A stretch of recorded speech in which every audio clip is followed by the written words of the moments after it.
Mesdames, Messieurs, que dire après une journée si riche sur un sujet si complexe? Car, reconnaissons-le, le sujet des aérosols semi-volatiles en milieu de travail est complexe. Cette journée l'a illustré, pourtant, c'est complexe, mais s'y intéresser est nécessaire. Et, plus important, agir est possible. Je vais me risquer à partager avec vous quelques points de synthèse que je retiendrai en particulier de cette journée. Premièrement, de nombreux procédés mettent en œuvre ou produisent des aérosols semi-volatiles.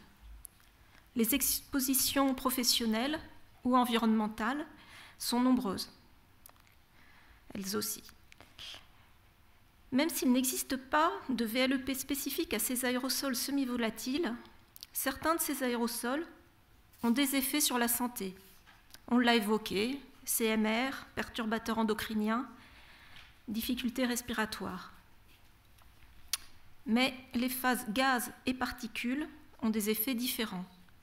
Les proportions gaz-particules peuvent varier dans le temps et la représentativité de l'exposition professionnelle peut être délicate à évaluer précisément. Pourtant, des méthodes, des techniques, des dispositifs existent ou sont en cours de développement pour prélever, mesurer et objectiver ces expositions aux aérosols semi-volatiles.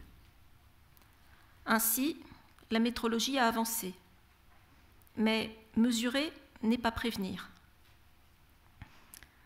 Plusieurs domaines d'intérêt concernant la prévention des risques professionnels ont été évoqués. Il faudra dans le futur continuer à améliorer les connaissances sur les situations d'exposition, mais également sur les effets sur la santé. La question des valeurs limites d'exposition, dont on a largement parlé ce matin, se pose. Il sera nécessaire de poursuivre et de concrétiser les travaux sur les méthodes et dispositifs de prélèvement. Il est également utile de poursuivre une série d'actions en normalisation. On l'a évoqué cet après-midi. Enfin, en se basant sur l'évaluation des expositions, la démarche de prévention des risques professionnels pourra se déployer avec substitution, réduction des émissions, captage, protection. Mais cette démarche devra également prendre en compte la réalité des situations de travail. On a parlé de l'utilisation de la soufflette ou de la conduite du tracteur porte ouverte. Finalement, sur ces questions de métrologie des aérosols semi-volatiles en milieu professionnel, je me félicite du niveau des travaux de l'INRS, qui est un acteur reconnu au niveau français, mais également international. Cette reconnaissance, comme l'a évoqué le président de l'INRS ce matin, tient à la rigueur et à l'exigence des travaux des chercheurs de l'Institut, ainsi qu'à la capacité de l'INRS de transférer les résultats de la recherche vers les entreprises au moyen de ses produits d'information, des brochures, des fiches métropoles, des bases de données, des outils, des articles de ces revues que vous pourrez retrouver sur son site web, librement accessible. Transférer les résultats de la recherche également vers les acteurs de la prévention, au moyen des webinaires, des journées d'échange, telles que celle d'aujourd'hui, ou de webinaires du 6 octobre, dont le replay est disponible sur la chaîne YouTube de l'INRS. Transférer également les résultats de la recherche vers les laboratoires et les acteurs de la métrologie et les fabricants des dispositifs de prélèvement.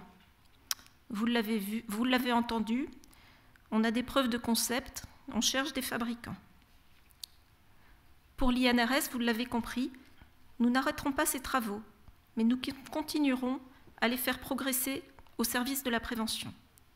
Les études vont continuer à produire des résultats que nous continuerons à valoriser, à faire connaître et à partager pour la prévention des risques professionnels. Je voudrais remercier l'équipe organisatrice pour avoir initié, construit, puis mis en œuvre cette journée, ainsi que les intervenants préventeurs, chercheurs, entreprises, qui nous ont proposé des présentations riches et complémentaires avec des regards croisés. Je n'oublie pas Nathalie, bien sûr, pour son animation agréable, pertinente et efficace. Enfin, vous, le public, avec un remerciement spécial aux 24 étudiants de la licence QHSSE de l'IET Sénart-Fontainebleau qui sont venus participer à cette journée aujourd'hui dans cet amphithéâtre. Nous étions une 60aine ici présents et plus de 400 à distance tout au long de la journée. Preuve que la santé au travail et même que le sujet des aérosols semi-volatiles peut rassembler. Mesdames, Messieurs, je vous remercie.